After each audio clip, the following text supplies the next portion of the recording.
Good afternoon. Good afternoon. Thank you for being with us. Thank you for not being so close together.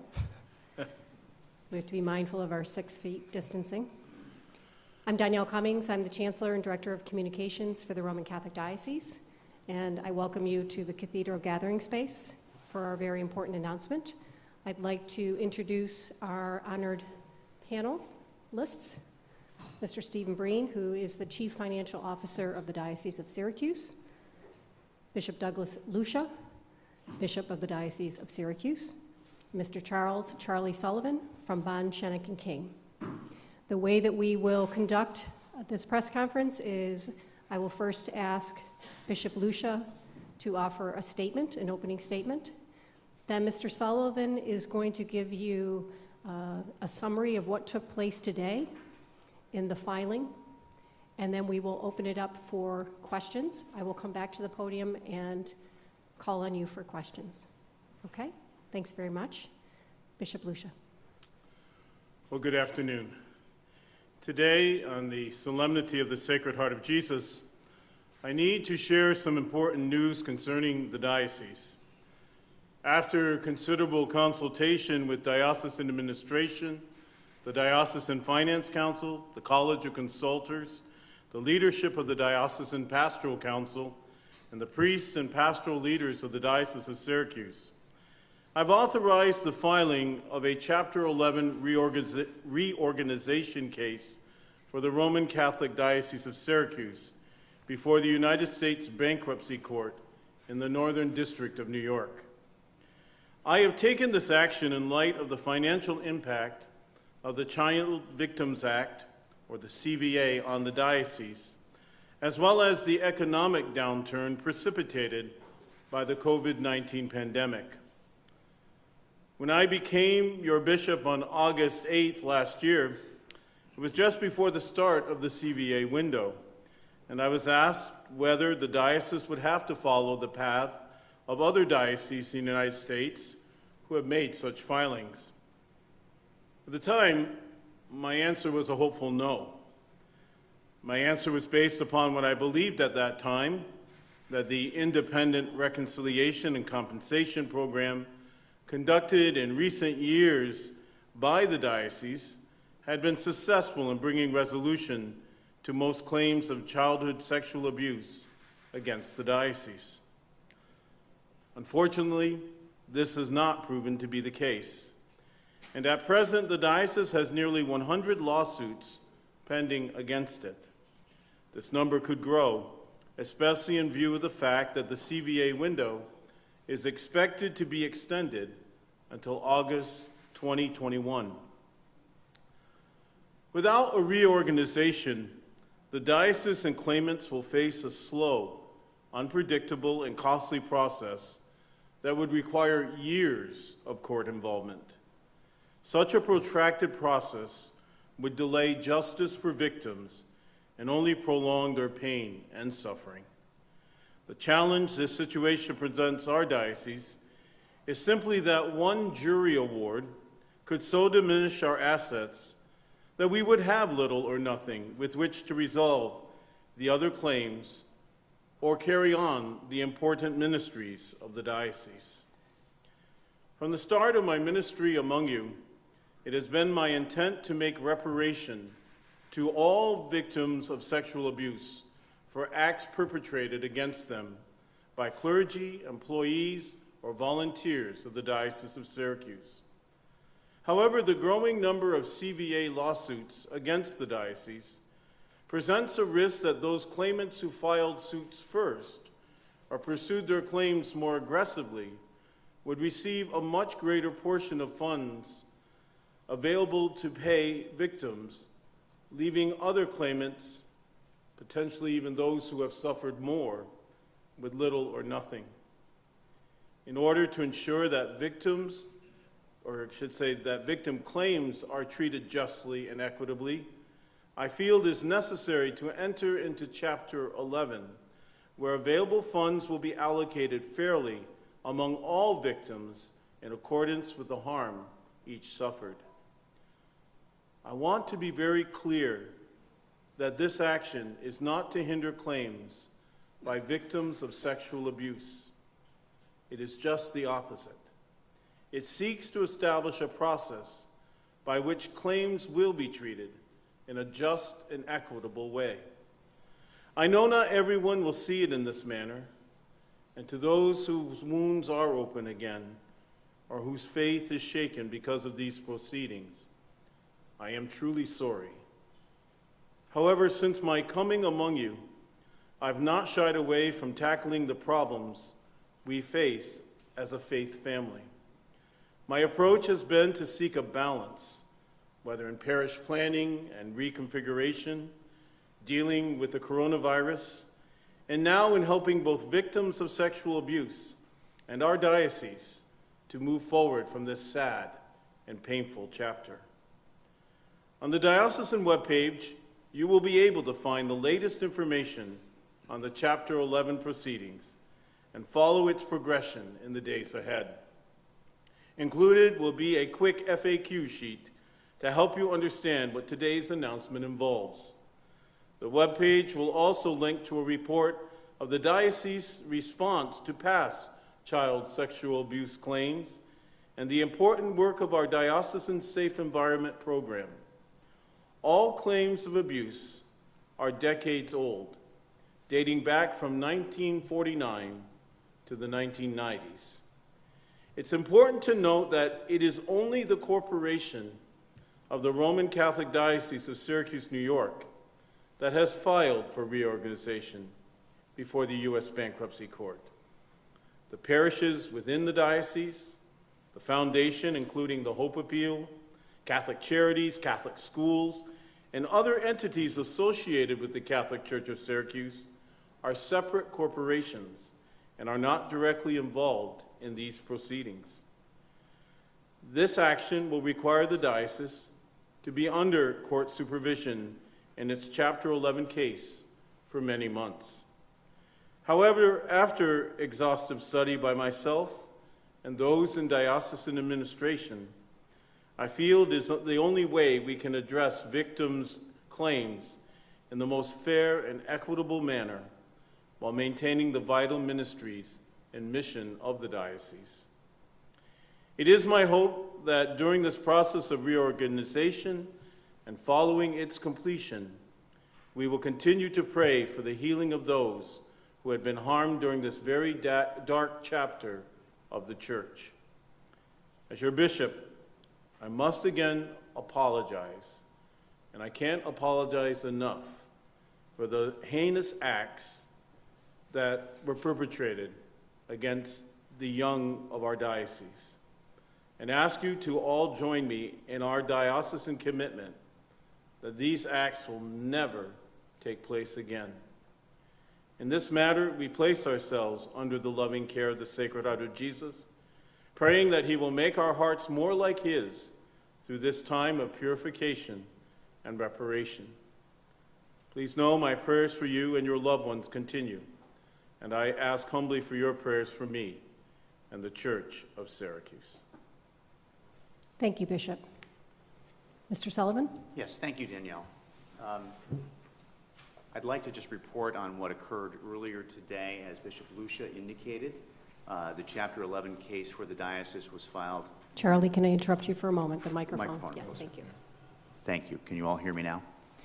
The Chapter 11 case was filed early this morning, and following the filing of the case, Judge Cangelos Ruiz, who is the chief bankruptcy judge for the Northern District of New York, conducted a hearing on a series of motions that were presented to the court by the diocese.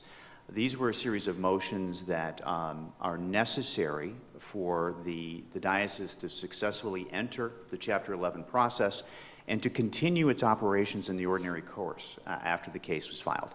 I'm happy to report that the judge entertained the requests that the diocese presented and granted the relief that was necessary for the diocese to enter Chapter 11, make a smooth transition into this case. The court authorized things like payment of employee payroll, payment of vendors who are doing business with the diocese after the filing of the case. So this is all good for the diocese. It shows that we are embarking on this process with full authority to continue the operations of the diocese uninterrupted. Thank you, Charlie. Now it's time to hear from you. So we will entertain questions.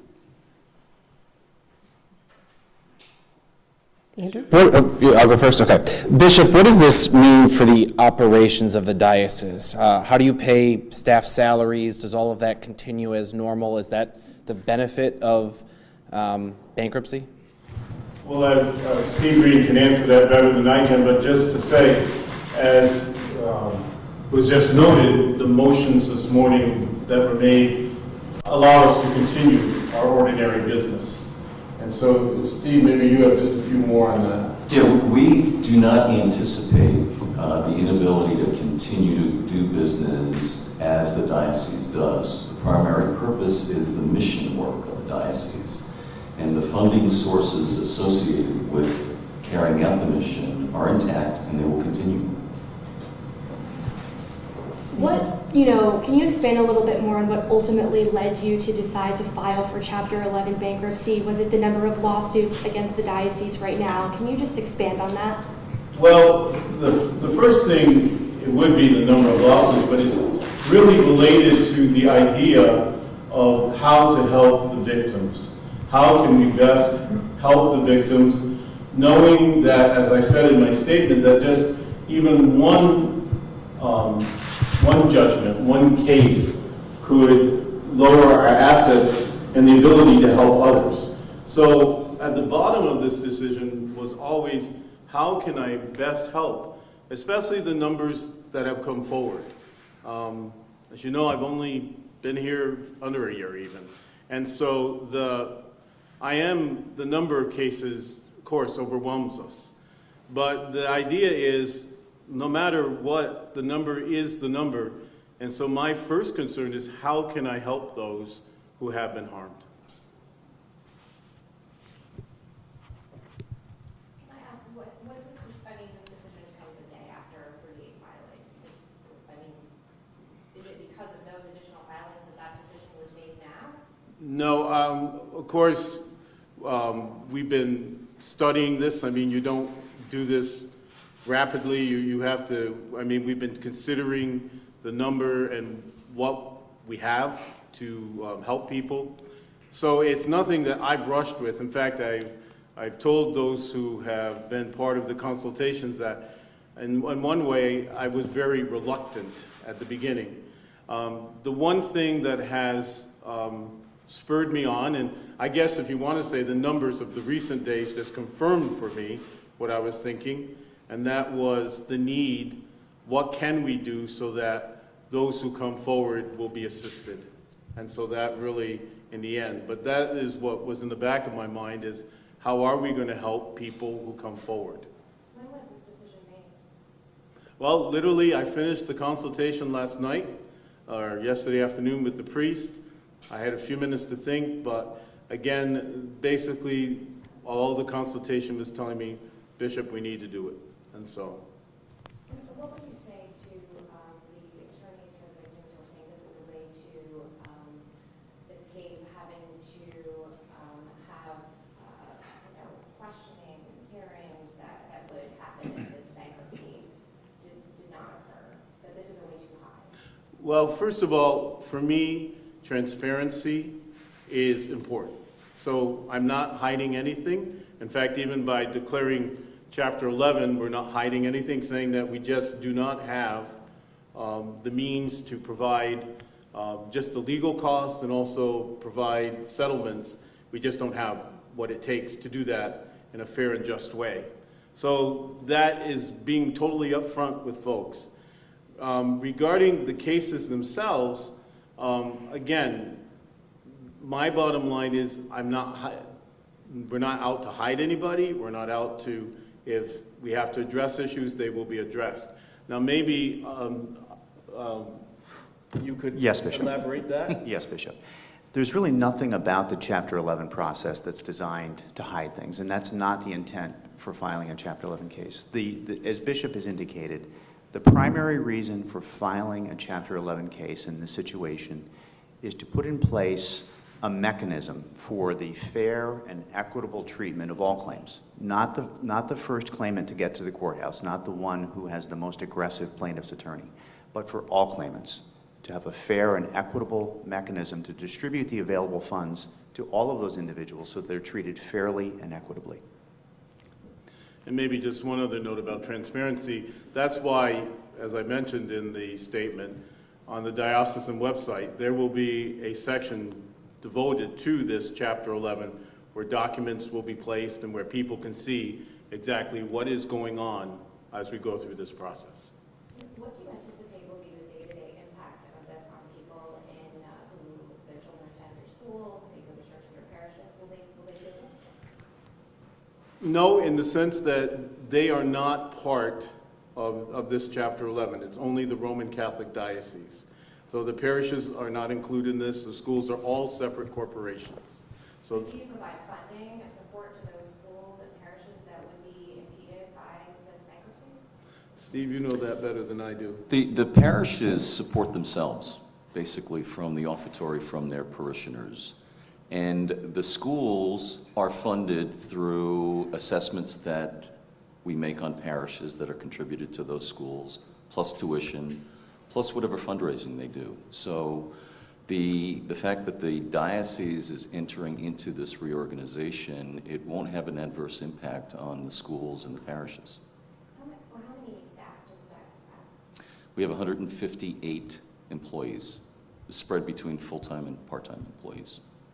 And so at this point, it's not your anticipation that this would impact that? No, we have no intent of reducing our workforce at this time.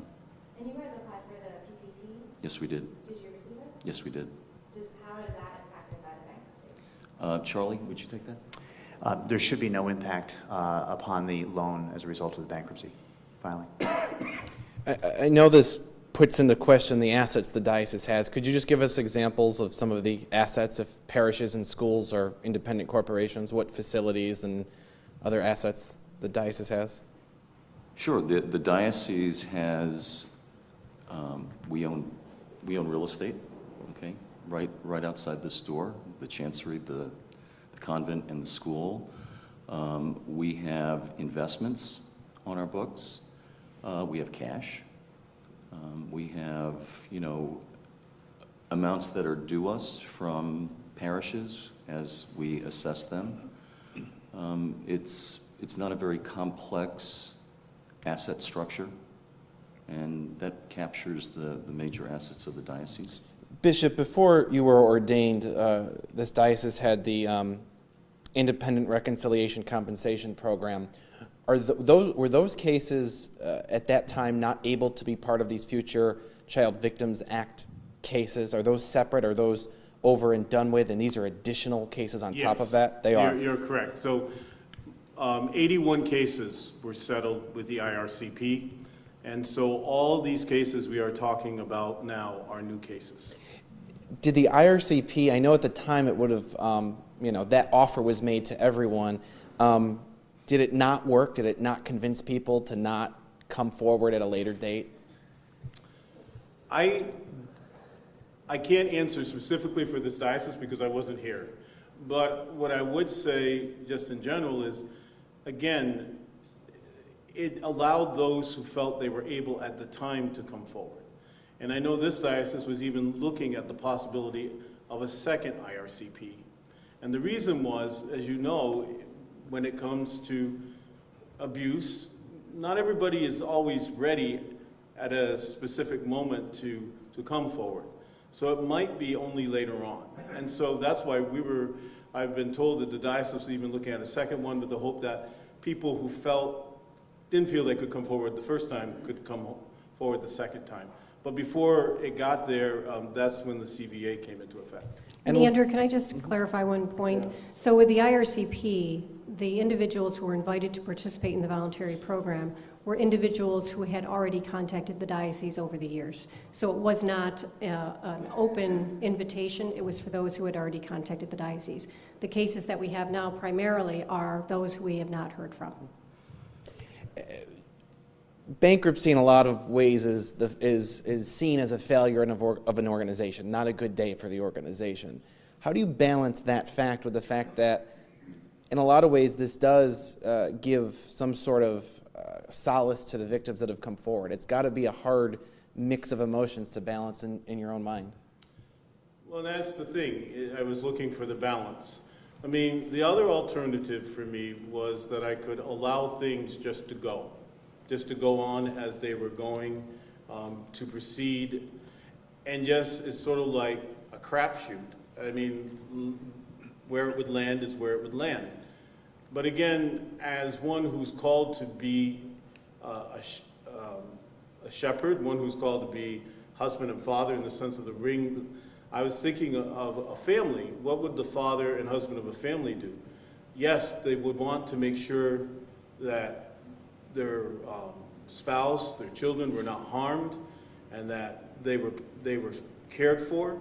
And then on the other side too, you know, in families there's future planning as well. So for me, the balance was to take care of those who had been harmed, but also the need to bring the family forward. And so that's sort of what was going on in my mind as I was trying to figure out where we went with all this. What does this mean for future cases that come in, either through the Child Victims Act or I guess if it's possible after?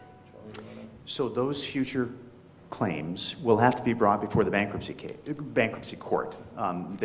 Those claimants are fully able to bring their claims forward and make those claims be known and participate ultimately in a distribution to claimants.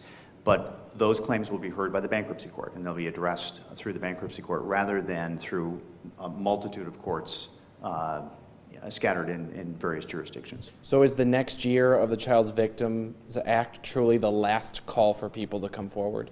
Well, there will be a separate process before the bankruptcy court that is independent of the deadline of the Child Victims Act. We anticipate and will be asking the bankruptcy court to establish a claims bar date. That's a deadline whereby victim claimants will be provided notice and an opportunity to submit their claims to the bankruptcy court for being considered and allowed. But that wouldn't supersede the Child Victims Act and future claims through next August, correct? Actually, it does. So the bankruptcy court's bar date will control for purposes of claims against the Diocese of Syracuse. And there'll be a very robust noticing process to make anyone who believes that they have a claim, give them a full and fair opportunity to come forward and file that claim. And so truly a last call if someone has a claim to make it. That is correct. Can I ask a question in relation to that? Does this then shift those 100 cases that have been filed under the CBA? Do they then go before a bankruptcy court? Yes, those claims that are against the diocese now must come before the bankruptcy court. And does that shift them out of the other courts completely? Well, it shifts the claims. So the lawsuits don't proceed in the same fashion. The bankruptcy court claims allowance process works a little bit differently than the process in state court. But essentially, those claims will come to a stop in the state court process and instead will be presented to the bankruptcy court. And the bankruptcy court will provide one forum for a coordinated, uniform process for handling those claims and addressing them.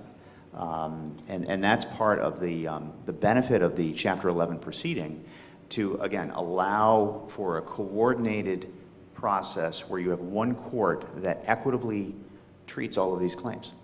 And then does that, I'm sorry, a little bit Yeah. does that then, that process then is very different. It's not, people don't come forward and make their claims in confused and ask specific questions in front of the bankruptcy court.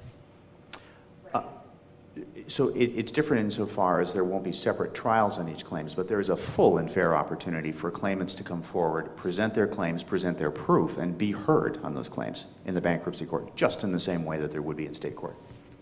How are payout and settlements decided at that point?